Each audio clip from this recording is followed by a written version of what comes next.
Hello friends, आज हम बात करेंगे गंगा प्राकृतिक धरोहर। और गंगा के बारे में आज हम बात करने जा रहे हैं। जैसे कि गंगा हमारी एक प्राकृतिक धरोहर है और इसकी सुरक्षा और इसकी सफाई की जिम्मेदारी हम सभी की बनती है। तो उसी को आज हमने लिया है यहाँ पे, क्योंकि ये हमारे उत्तराखंड के लिए और इसके अलावा हमारे देश के लिए इसका काफ़ी महत्वपूर्ण योगदान है गंगा नदी का। तो इसी के बारे में हम देखते हैं कि क्या गंगा का महत्व हमारे लिए। सबसे पहले हम गंगा जो गोमुख से गंगा सागर तक ये इसका वो होता है, जाती है, उसके बारे में बात करते हैं। गंगा गोमुख से गंगा सागर तक, और इसमें गंगा का जो उद्गम है वो उत्तराखंड के उत्तरकाशी के गंगोत्री से लगभग 19 किलोमीटर उत्तर पूर्वी की ओर जो गोमुख हिमनद है उससे इसका उद्गम होता है। और ये अपने उद्गम स्थल से देवप्रयाग तक दो धाराओं में बहती है। यानी इसकी दो धाराएं कौन कौन सी हैं, इसमें सबसे पहले भिलंगना नदी है और इसके अलावा भागीरथी नदी है। और ये भागीरथी इसकी प्रमुख सहायक नदी है, और जो गंगोत्री हिमनद के दक्षिणी ढाल से निकलती है। यानी भागीरथी जो है ये गंगोत्री हिमनद के दक्षिणी ढाल से निकलती है। और इन दोनों नदियों का जहाँ संगम होता है, ये भिलंगना और भागीरथी का, इन दोनों नदियों के संगम को गणेश प्रयाग के नाम से जाना जाता है। ये टिहरी के निकट है, और इन्हीं नदियों के संगम पर हमारा टिहरी बांध भी बना है, जो अभी हमारा उत्तराखंड में एक काफ़ी प्रसिद्ध बांध है, क्योंकि ये पर्यटन की दृष्टि से भी महत्वपूर्ण हो जाता है। और इसके अलावा ये जो टिहरी डैम है ये हमारा 260.5 मीटर इसकी ऊंचाई भी है। और ये हमारे उत्तराखंड के पानी की दृष्टि से काफ़ी महत्वपूर्ण है। इसके अलावा ये जल विद्युत के उत्पादन के लिए भी हमारे लिए महत्वपूर्ण हो जाता है, और ये आर्थिक दृष्टि से भी उत्तराखंड के लिए काफ़ी महत्वपूर्ण है। तो इसके अलावा जो अगले जो गंगा की लंबाई है, यानी लंबाई पे बात करेंगे। अब लंबाई जो है इसकी गंगा की गोमुख से निकलकर ये 2510 से लेके, और इसके अलावा ये 2510 के अलावा आपको इसके अलावा कहीं 25-20 की लंबाई देखने को मिलेगी। ये थोड़ा अलग अलग देखने को मिलता है हमें। और ये जो लंबाई है इसकी, ये 2510 किलोमीटर का सफ़र तय करते हुए ये देश के 29 बड़े शहरों और इसके अलावा लगभग 78 कस्बों से होते हुए ये कोलकाता से आगे गंगा सागर में समा जाती है। और ये गंगा सागर में समा जाती है। इसके अलावा गंगा का जो हमारे लिए धार्मिक महत्व है, यानी जो गंगा है इसका क्या धार्मिक महत्व है हमारे लिए। गंगा का जो पावन जल है ये सभी कार्यों में शुभ एवं पवित्र माना जाता है। और इसके अलावा ये आर्थिक और स्वास्थ्य एवं आध्यात्मिक दृष्टि से भी इसका काफ़ी महत्व है।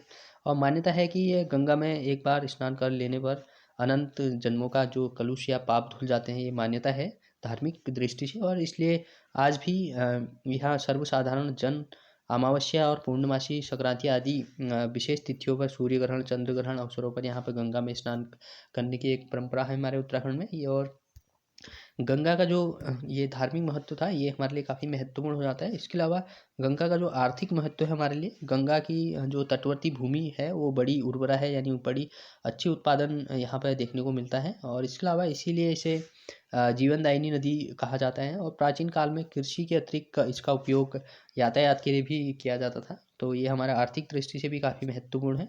अगला, अब इन्हीं महत्वपूर्ण जो इसका महत्व को देखते हुए हमारी गवर्नमेंटों ने, हमारी सरकारों ने इसके लिए क्या क्या कार्य करे और उसको देखते हैं आगे हम। सबसे पहले इसमें आता है गंगा एक्शन प्लान। और गंगा एक्शन प्लान की शुरुआत होती है 14 जून 1985 को, और 14 जून 1985 को इसकी शुरुआत होती है। ये बनारस में इसकी शुरुआत करी गई। उस टाइम पे जो तत्कालीन प्रधानमंत्री थे ये राजीव गांधी के द्वारा ये गंगा एक्शन प्लान की शुरुआत या नींव रखी गई। और जो गंगा एक्शन प्लान था इसमें कानपुर को उस टाइम पे विश्व के 10 शहरों में शामिल किया गया, जो सबसे ज़्यादा गंदगी फैलाने वाला था, या सबसे ज़्यादा गंदी यहाँ कानपुर में गंगा हो रही थी। तो इन्हीं को देखते हुए ये गंगा एक्शन प्लान की शुरुआत करी गई। और इसका जो कार्य था गंगा एक्शन प्लान का, इसमें गंगा की सहायक नदियों जो नदियां हैं उनमें गिरने वाली जो सीवरेज है, उसके अलावा औद्योगिक जो कचरा है उनको शोधित करने की इकाइयाँ लगाई गई इसके अंतर्गत। और 2000 करोड़ रुपया खर्च करने के बावजूद भी यह योजना क्या हुई, अपने उद्देश्य को पूरा नहीं कर पाई। और ये था हमारा गंगा एक्शन प्लान। और इसके बाद से जो आता है दूसरे नंबर पे, इसमें आता है स्वच्छ गंगा मिशन की शुरुआत होती है। और जो स्वच्छ गंगा मिशन शुरुआत होती है इसके, ये गंगा एक्शन प्लान की असफलता के बाद केंद्र सरकार ने मिशन क्लीन गंगा परियोजना का प्रारंभ किया।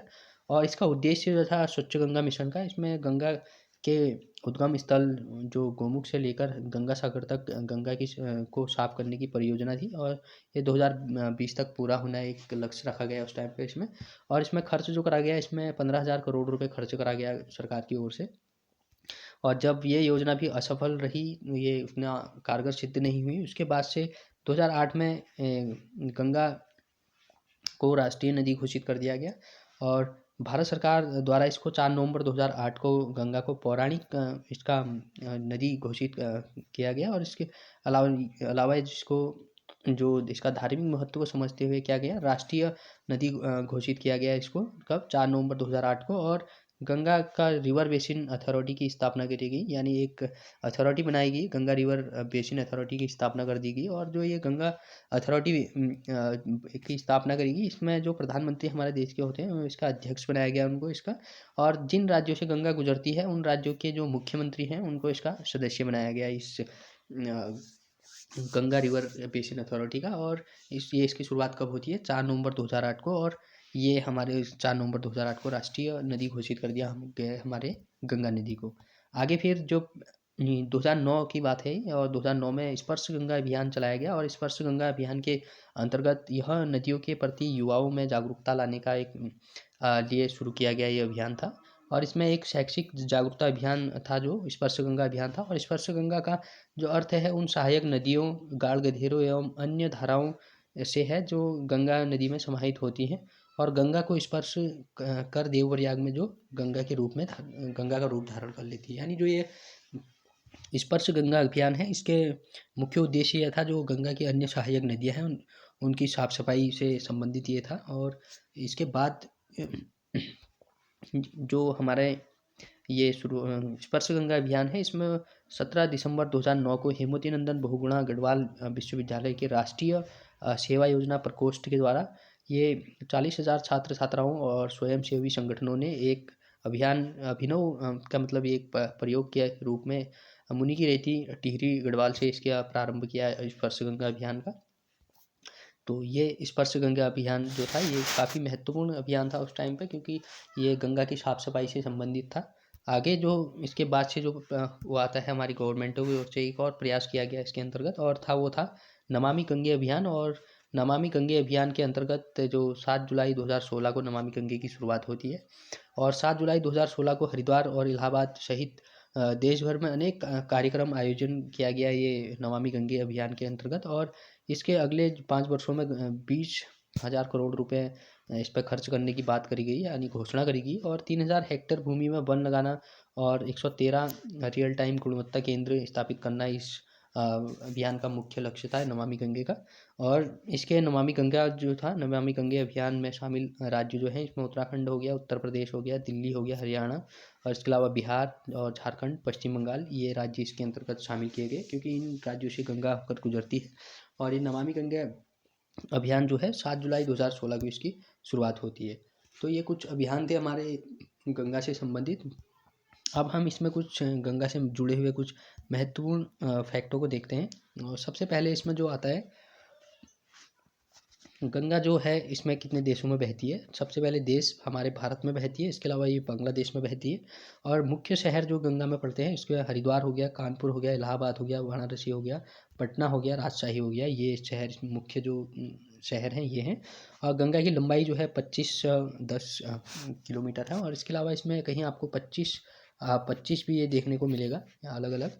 और इसके अलावा जो इसका मुख्य स्रोत यानी मुख्य नदी है इसकी गंगा की, वो उसमें भागीरथी और अलकनंदा इसकी मुख्य नदी है। जो गंगा की सहायक नदी है भागीरथी और अलकनंदा। और गंगा का जो उद्गम माना गया है, वैसे ये गोमुख से माना जाता है, लेकिन जो गंगा बेसिकली इसका नाम गंगा जाना जाता है, ये देवप्रयाग के बाद से इसको गंगा नदी के नाम से जाना जाता है, क्योंकि इससे पहले इसमें भागीरथी और भिलंगना मिलती है। और ये देवप्रयाग में आके अलकनंदा का संगम होता है ये गंगा में, और उसी के बाद से इसको गंगा के नाम से जाना जाता है। और अलकनंदा जो है, अलकनंदा का उद्गम जो होता है सतोपंथ ग्लेशियर से होता है। और भागीरथी जो नदी है उसका उद्गम गोमुख से होता है हमारे। और उद्गम जो है इसके समुद्र तल से ऊंचाई है 7,756 मीटर इसकी ऊंचाई है। और इसका जो विसर्जन स्थल है ये मुख्य सुंदरबन हो गया इसमें। और इसके अलावा बंगाल की खाड़ी में जाके ये बांग्लादेश में बंगाल की खाड़ी में इसका विसर्जन हो जाता है गंगा का। और इसमें कुछ अन्य तथ्य भी हैं, जैसे वर्ष 1985 में केंद्रीय गंगा प्राधिकरण की स्थापना करी गई थी। और वर्ष 1995 में केंद्रीय गंगा प्राधिकरण का पुनर्गठन कर राष्ट्रीय नदी संरक्षण प्राधिकरण नाम कर दिया गया इसका। तो ये कुछ महत्वपूर्ण तथ्य थे हमारे गंगा नदी के बारे में। तो ये यहाँ पर हमारा कंप्लीट होता है। और ये आपको कैसा लगा ये ज़रूर बताएं आप। अगर ये आपको अच्छा लगता है तो इसको लाइक शेयर सब्सक्राइब ज़रूर करें और ज़्यादा से ज़्यादा लोगों तक इसको पहुँचाएं। सो आगे हम किसी अन्य टॉपिक के साथ मिलेंगे। So thank you so much for watching this video. और मिलेंगे हम जल्दी नेक्स्ट पार्ट में कुछ अन्य टॉपिक के साथ। So thank you.